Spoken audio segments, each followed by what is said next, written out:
Right. Hello. So, SOTO is, let me check. Yeah, 2 weeks away, which I still haven't quite processed.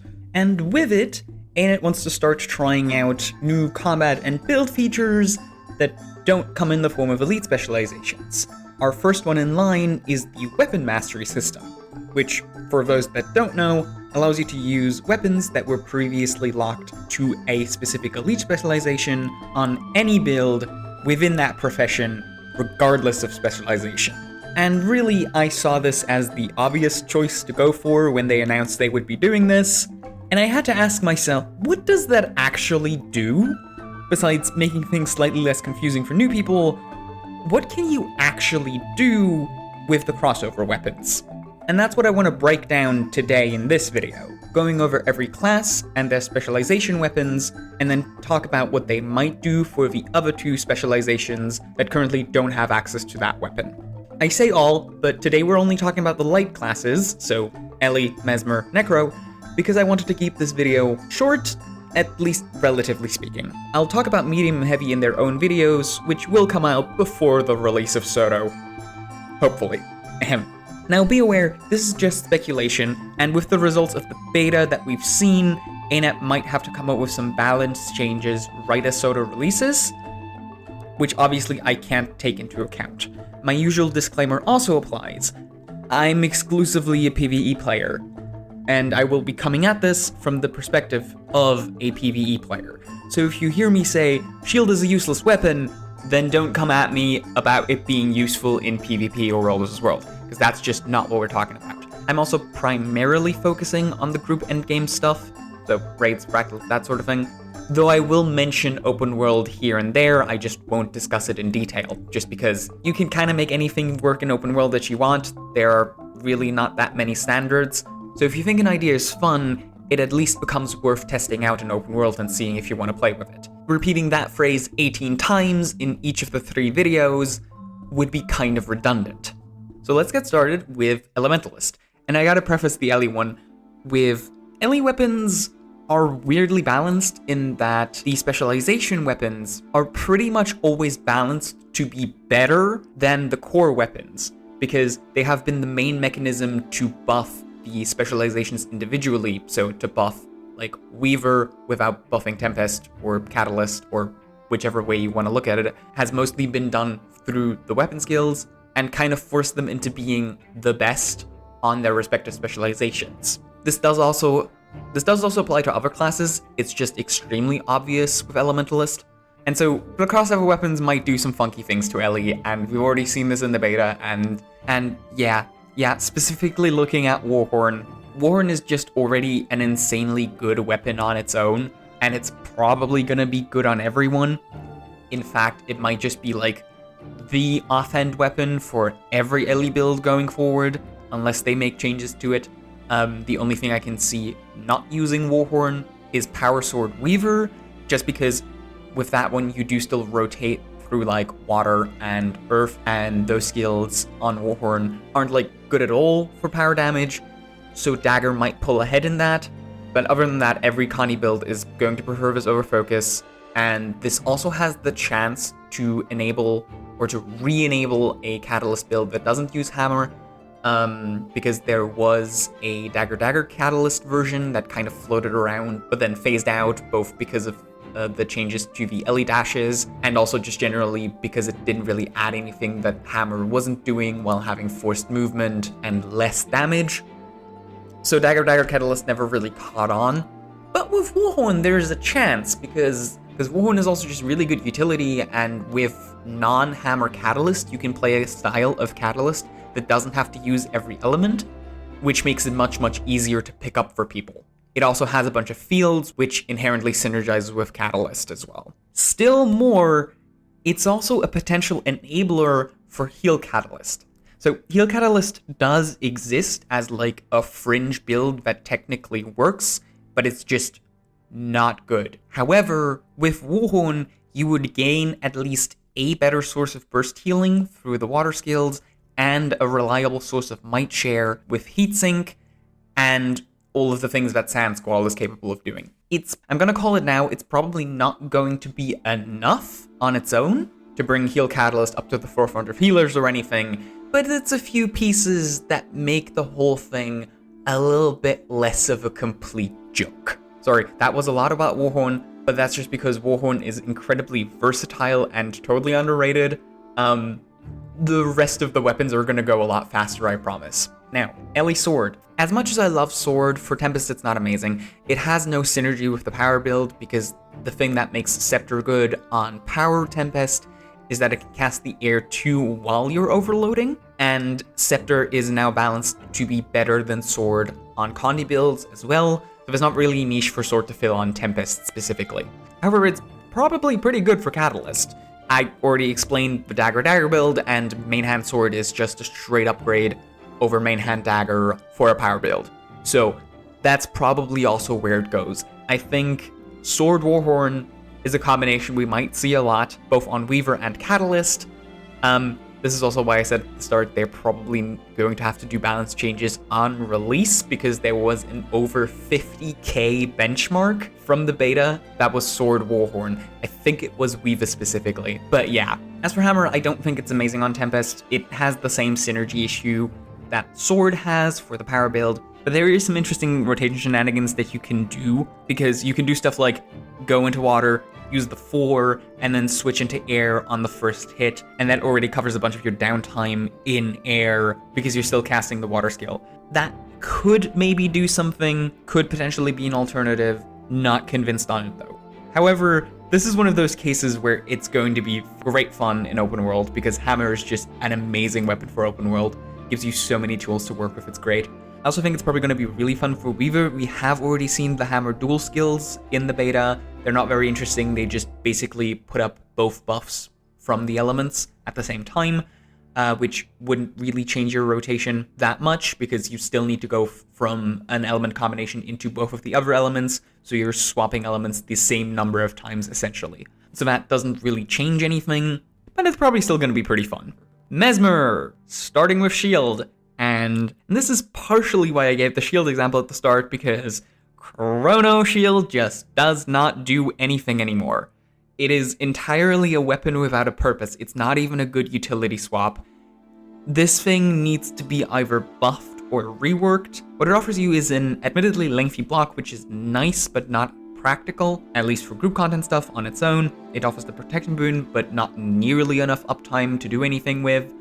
And it offers you a CC that is just worse than using a pistol. If you need a utility swap, then Focus or Pistol will still just be better. There is just nothing relevant you can do with Shield now that they remove the boons from the Shield 5. So yeah, it's not going to be good on Mirage, it's not going to be good on Virtuoso. Again, it's one of those things where you can probably make use of the Shield for like personal gameplay stuff, because it's actually quite nice there, but for like meta relevancy, absolutely terrible. Shield needs a rework. Axe. Now, Axe is a little bit more interesting. When we're talking about Chrono, there is some potential for Condi Chrono. Condi Chrono is a build that's already been floating around for a very long time as essentially an alternative to Condi Mirage that leans even heavier into the confusion. Now, with the confusion changes, having extremely high numbers of confusion stacks is less useful than ever. So the tiny niche of being just an alternative that is useful at exactly Karen and Largos and nowhere else is pretty much gone. But Axe being a solid main hand weapon, solid Condi main hand weapon specifically, that doesn't rely on confusion, has some potential here. I won't say that it's going to make Condi Chrono relevant, but it is more than nothing. On the other hand, it's probably not any good on Virtuoso. Condi Virtuoso already inherently runs power weapons, not because it cares about the damage they do, but because it cares about how many hits you get out of the weapon skills, and Axe does not have any synergy here whatsoever. It's going to be straight worse than Dagger or Sword, just outright. Speaking of Dagger, Dagger is going to be probably really good for Power Chrono, and I'm going to expect we might see Dagger focus over Greatsword in the future, or at least have that be a very viable alternative between those two. There's not much to say here. Dagger is just a good power weapon, and for a long time Chrono has already been working with just using 2 main hand swords just because the offhand phantasms are that good. So now not only having a second good offhand weapon to swap to, but also a second good main hand weapon can really push that forward. On the other hand, it's probably not going to be any good on Mirage. In theory, it could have been the missing piece for a power Mirage build that is at least functional, because both of the power main hand weapons that Mesmer has have utility-based ambushes that aren't particularly powerful. So if Dagger finally had a strong power-based ambush, then we might have seen a power Mirage, but for some reason they made it a Condi skill, at least in the beta. So unless they make a completely different ambush skill for Dagger, it's just not going to do anything. And it's even worse for the Condi version, because even if you just use the Condi ambush that it does have, and like none of the other skills, Dagger can't generate any clones, and that's basically already the end of it. You'd have to rely entirely on your offhand or your second weapon set to generate up your clones, and at that point, the only way it's usable would be if you put up 3 axe clones, then swap to Dagger, and then use almost exclusively the Dagger ambush, and then the Dagger ambush on you has to be better than the axe ambush, and that's just not happening. So yeah, Dagger Mirage is just not happening. Necro! Let's look at Greatsword. I'm gonna say it's probably pretty useless on Scourge. I know there's like a power Scourge build that exists in Worlds' World, but that's just a balancing quirk. That's just what that is. That's just a balancing anomaly. That's not gonna become a build in PvE. Most likely, there's just not enough synergy there. And while Condi Reaper does use Greatsword, it's entirely because of its interaction with the Bitter Chill trait. Without that, it does not work as a Condi weapon, so pretty useless on Scourge. On the other hand, for Harbinger, it's actually really, really interesting, because there is a power Harbinger build that is just slightly below playable right now. It's not amazing, but you do have power traits on Harbinger, and the coefficients on the Shroud are actually pretty decent. The problem is that core Necro just doesn't really have good power weapons. Axe has never been particularly good. That's been a meme for ages. Staff is kind of like the band-aid that we're currently using, and then Greatsword is the one actually really good power weapon. The current version of Power Harbinger, I think, still uses Pistol as a power weapon.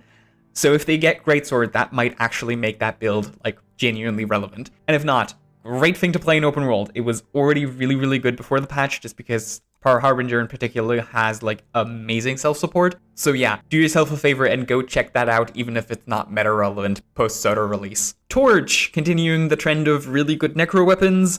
Torch is an incredibly good Condi weapon. I'm not entirely sure if Condi Reaper can make good use of it, because it has no way of proccing Bitter Chill, and you do like having the offhand Dagger, because then you can transfer your corruption conditions with that. But that might not end up being necessary, so like, there's a chance. On the other hand, with Harbinger, I think it's probably gonna be pretty much an auto-include for every version of Condi Harbinger. You still do want the Dagger, but because currently you're not using another offhand, you're maybe using a Warhorn, but that's just for the utility of it, because there's just no second Condi offhand, like, at all. So this pretty much slots cleanly into every Condi Harbinger build, and it's gonna be there. Pistol is a bit of a weird one, because it is essentially a Scepter alternative that has better life force generation. It could potentially replace Scepter on Condi Reaper for that reason. Also has the added utility of having CC on it, but Pistol doesn't have any bleeding on it, and Condi Reaper primarily cares about bleeding, which Scepter on the other hand does have. So like, another maybe, maybe not for Condi Reaper. But same thing as with Torch, for Scourge, it's probably really good. You don't have another Condi main hand weapon. Currently you're just using Scepter and nothing else. And Harbinger is already running the Pistol Scepter combination, so we're probably going to see Condi Pistol Scourge and Condi Torch Harbinger. I do also think that Pistol could potentially become the default weapon for the Alacrity versions of Scourge, purely because of the Life Force generation. I've played it a little bit, and Life Force does very quickly become a problem. And since your weapons don't matter that much on support versions of Scourge, it's probably going to find a home there as well. Just because Pistol generates a ridiculous amount of Life Force, and having access to that Life Force would be amazing for every version of Alacrity Scourge. So yeah, I don't know how long this is going to be in the end of it, but thanks for hearing me ramble about the various builds. For those that haven't seen it, if you care, no, I didn't disappear anywhere. However, I did actually cancel the Just Good Enough series just because moving forward, it's kind of become clear, but it's going to become impossible for me to keep up with how fast the game is changing at the moment. Not just because of the last balance patches, but because just generally how frequent and how big the balance patches have been that we've been getting, and the changes incoming with the relics, with the weapon mastery system that we, just talked about at length. And so I just have the feeling that if I make those guides, they're gonna be outdated within a year, because next year we get the next thing with the next mechanics, and it's just, doing those as like individual videos is just not that helpful, I don't think, anymore, just because they're gonna be outdated too quickly. So I'm kind of looking for other things to do with the channel. This was just an idea that popped into my head. And if you like this, if you do, maybe do the YouTube thing, leave a like, subscribe, whatever. And then you might just, if YouTube doesn't screw me over, see when the next video comes out as well. Thank you very much, and goodbye.